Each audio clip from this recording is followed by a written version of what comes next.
Comme promis dans la vidéo d'hier soir, nous allons aujourd'hui vous faire écouter la deuxième partie de l'interview donc accordée par un interprète de Kaleya. Oui, un interprète de Kaleya.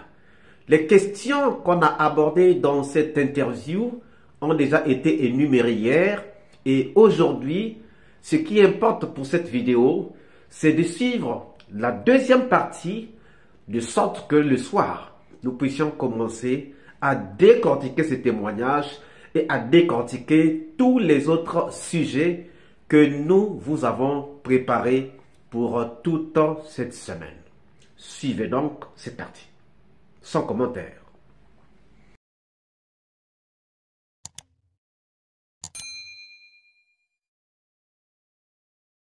Ça, nous on partait donner des cours, on revenait à Folcaria, on ne passait pas la nuit là-bas. Donc c'est comme ça que les instructeurs nous ont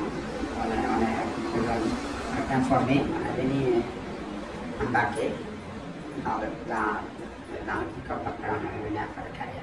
Donc c'est comme ça, quand cela a été fait, et c'était presque maintenant, c'était une chasse. Et une chasse pour connaître qui est impliqué, qui ne l'est pas. Et donc, lui et Soumaoro, il y avait un autre aussi, protégé de Toumba. Mais j'ai oublié son nom. Ces deux-là, à retrait, ont été ligotés. Ça n'a pas été fait devant moi. Hein. Au camp là-bas. Au camp cette nuit-là. Ils ont été ligotés, on les a mis dans le pick-up, on les a transférés à Konak. Donc, après ça, il y avait maintenant, comme tous les autres me connaissaient avec le petit, ils venaient vers moi souvent. Et il y avait un militaire là-bas qui me filait. Sans que vous ne le chassiez? Non, je le savais parce qu'il m'appelait. Ok. Quand il y a cet attentat, beaucoup sont venus, les Pâtés, ils sont revenus à Conakry. J'étais en formation. Oui, non, Pâté, c'était un interprète. Ah, ok, oui. Maintenant, moi je suis resté là-bas parce qu'il fallait beaucoup faire attention. Vu que l'autre là, il m'appelait souvent, j'ai oublié son nom, c'est un militaire guerrier.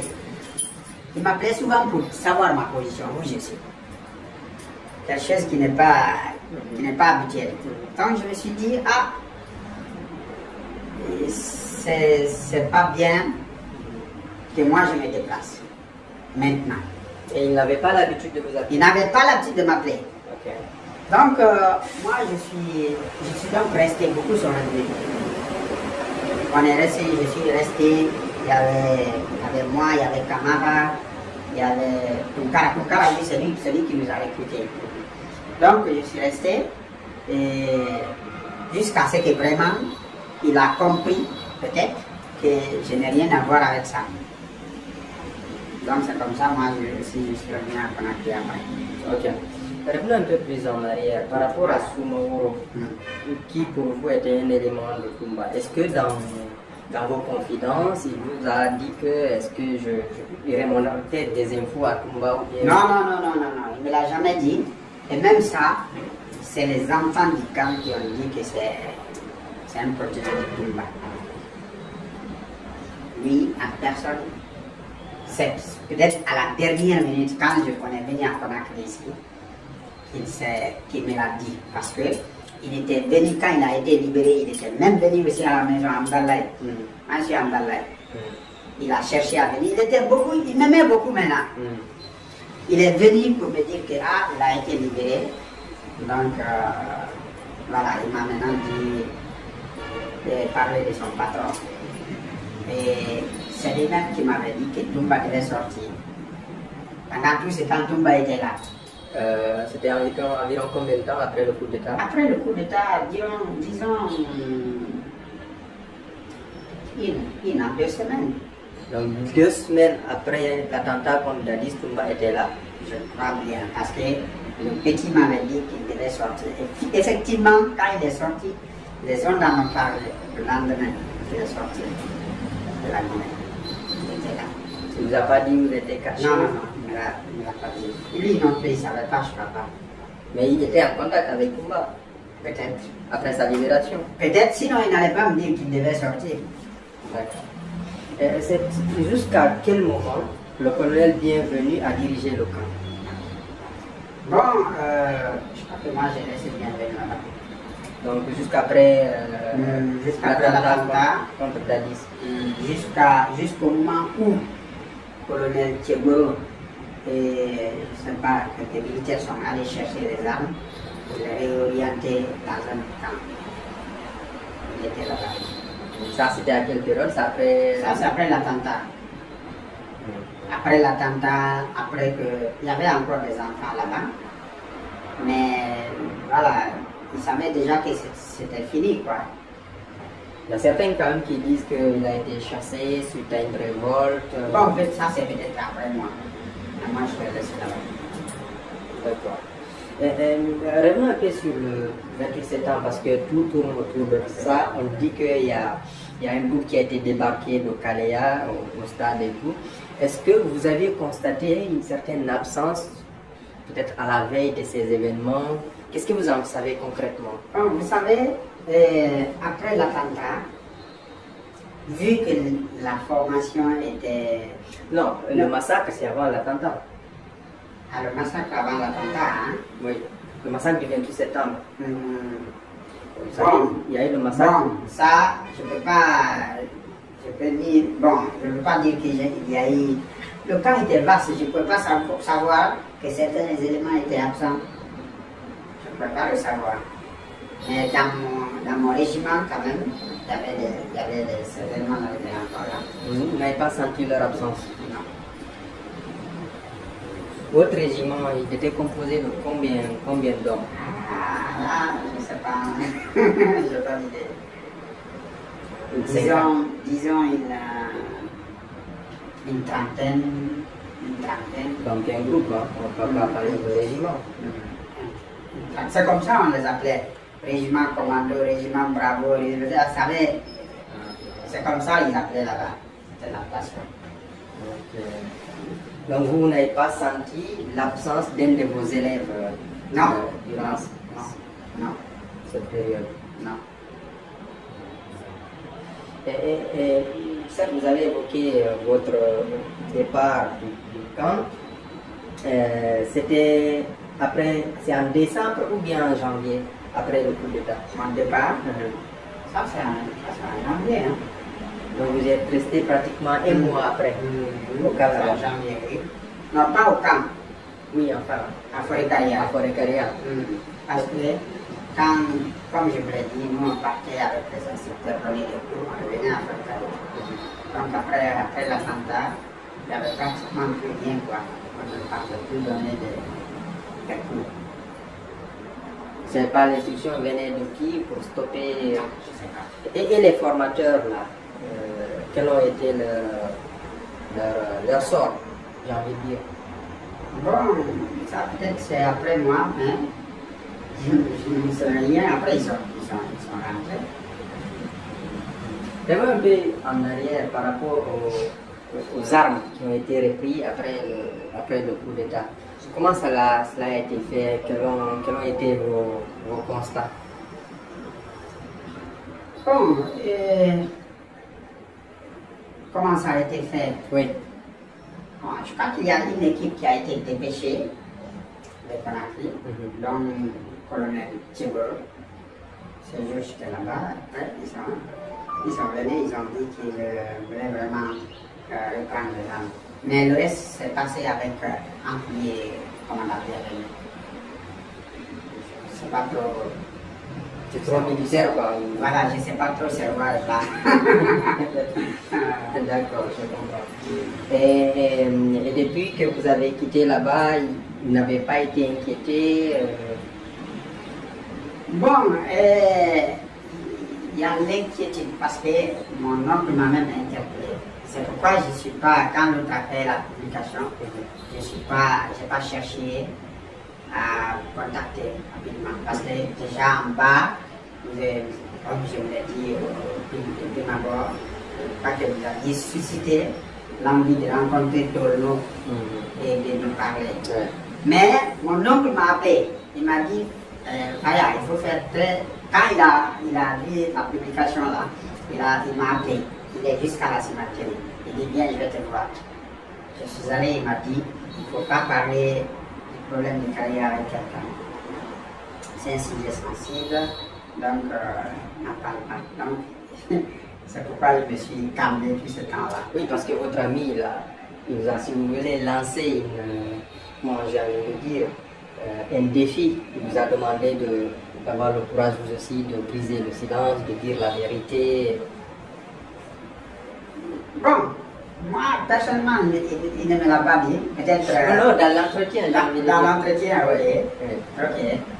Dans l'entretien qu'on a eu avec lui, je ne sais pas si vous vous souvenez peut-être de ce passage-là, mais il a eu à dire des trucs comme ça. Voilà, bon.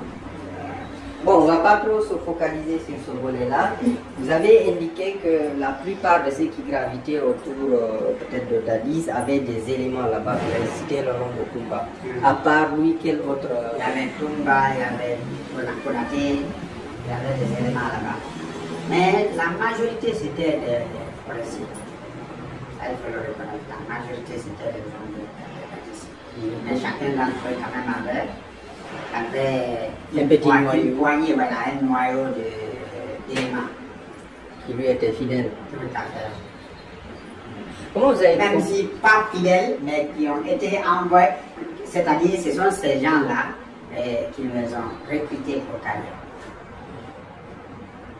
Comment vous avez pu comprendre, pouvoir décanter ces petites oppositions, sinon ces petits particules, chacun qui se reconnaît en un officier? Comment vous avez pu... Non, vous savez, les enfants, pas seulement les enfants, j'en parle. Lui, par exemple, je n'aurais pas su qu'il était de Toumba. Ouais. Et c'est Toumba qui l'a envoyé là-bas. C'est les gens qui carrent.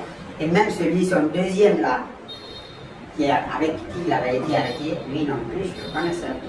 Il n'était même pas de mon régiment, il était de la garde présidentielle. Et le petit, lui, il était du régiment Bravo. D'accord. Est-ce que peut-être vous seriez amené à, si toutefois l'éventualité, sinon la demande se fait, à aller témoigner, ne serait-ce à huis clos pour procès? Bon, parce qu'on a constaté beaucoup de tiraillements entre Toumba et les autres, Marcel ainsi de suite, autour de ce régiment de la garde présidentielle. C'est quand même un régiment qui peut beaucoup plus pointer du doigt dans ce qui s'est passé. Non, il y a des choses. Vous êtes en train de... Je ne sais pas, vous n'avez pas compris. La garde présidentielle qui était déjà avec Dadis, c'est pas elle qui était en carrière. C'est des choses, c'est vraiment disparate. Ok. Ceux qui étaient en carrière étaient formés, cette garde présidentielle était formée pour relayer celles qui étaient là, certaines d'entre elles. Ouais. Vous comprenez? Donc, elle n'était pas... C'était des... Ils étaient en formation. Ouais. Donc, ils n'en savaient presque rien de la présidence. Ok. C'est quand la formation finissait qu'on allait les déployer à la présidence. Donc, le tirage, ce que vous êtes en train de dire là, ça c'est déjà une garde présidentielle qui a été recrutée par Dadis qui était là avec lui. Ça c'est une chose.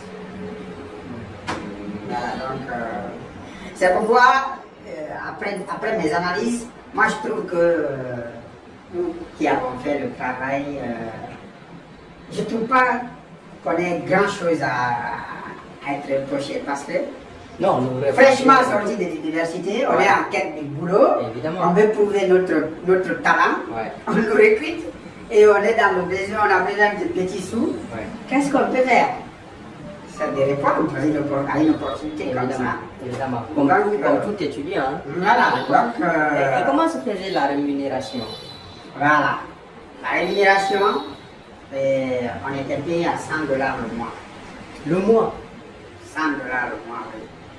100 $. En fait, je n'aimerais pas rentrer dans ça là. Ça, c'est une cuisinante pour Caraïno. Il nous a trop berné. 100 $. Mais c'est pas eux, hein. C'est celui qui nous a recrutés. Mais après ce qui s'est passé, quelle était l'atmosphère au niveau des camps? Non, ce jour, la nuit, comme je vous l'ai dit, moi j'étais là-bas pour assurer l'interprétation de la date présidentielle qui a donné le petit nocturne. On a entendu les cris de l'autre camp. Ça criait là-bas. Quel camp? Il y avait un autre camp quelque part. Je vous ai dit, il y avait beaucoup qui étaient recrutés. Mais ceux qui étaient à Kalia, c'était 1000. Vous comprenez? C'est là-bas on a entendu les cris. C'était pas tellement loin de Kalia. On a entendu les cris. Oh, oh, oh, oh, oh. Après, on s'est demandé. Après, on nous a dit que. Ça tirait? Non, non, ça tirait pas. Après, maintenant, on a appris qu'on a tiré sur le président. Non, je parle du massacre du 28 septembre. Pas de l'attentat contre Ok. Le massacre. Oui. Le massacre. Bon, il y en était presque. Hein? Il y en était. Avant. En tout cas, moi, je n'ai pas constaté des ménages ou bien par rapport à 28 septembre. Je n'ai pas constaté. Donc, après les événements, tout se passait normalement, quoi. Tout se passait normalement. Jusqu'au 3 décembre. Jusqu'au 3 décembre, on a fini sur la liste. C'est ce jour-là, la nuit, que vous avez entendu ces. Tout à fait, ces cris-là. Et ce sont ces cris-là qui nous ont retenu notre attention. Après, on a tiré sur la liste. Et on a quitté le camp cette nuit-là. Depuis que j'ai quitté le camp cette nuit-là, on n'est plus reparti là. C'était des cris de joie, des cris de détresse, de mécontentement. Non, pas de joie. Pas de joie. Je crois que c'était des cris de détresse. D'accord. Vous venez donc de suivre la deuxième partie de l'interview d'Aluseni Barry, qui était interprète à Kaléa. Il nous a parlé de beaucoup de choses lorsque vous prenez du début jusqu'à la fin. Le début qu'on avait diffusé hier, et donc cette dernière partie, une vidéo qui a fait, une interview qui a fait au total 31 minutes. Donc, que nous avions pensé diviser en deux parties, de façon que les gens puissent prendre le temps d'écouter, de réécouter, et lorsque nous viendrons pour en faire nos analyses, chacun pourra déjà avoir un pas d'avance. Pourquoi? Parce que nous allons travailler sur cette interview, nous allons nous poser des questions sur cette interview, nous allons poser beaucoup d'options sur cette interview, puisque vous avez déjà suivi la première et la deuxième partie. Donc, toute l'interview, vous n'aurez pas de difficulté à vous poser ou à nous suivre lorsque nous allons faire des analyses liées à cette interview. Alors, chers amis, réécoutez encore si vous le pensez, mais le soir, nous allons commencer à décortiquer, nous allons faire sortir la substance qui se trouve dans cette interview d'Aluseni Barry. Si cette vidéo vous a plu, ne manquez pas de laisser pouce bleu, de commenter, de partager. Et si vous n'êtes pas encore abonné, c'est le moment de vous abonner et surtout de ne pas manquer d'activer la cloche de notification afin d'être averti en temps réel de toutes nos prochaines publications. Quant à moi, je vous dis à très bientôt pour une nouvelle capsule et je vous dis ciao.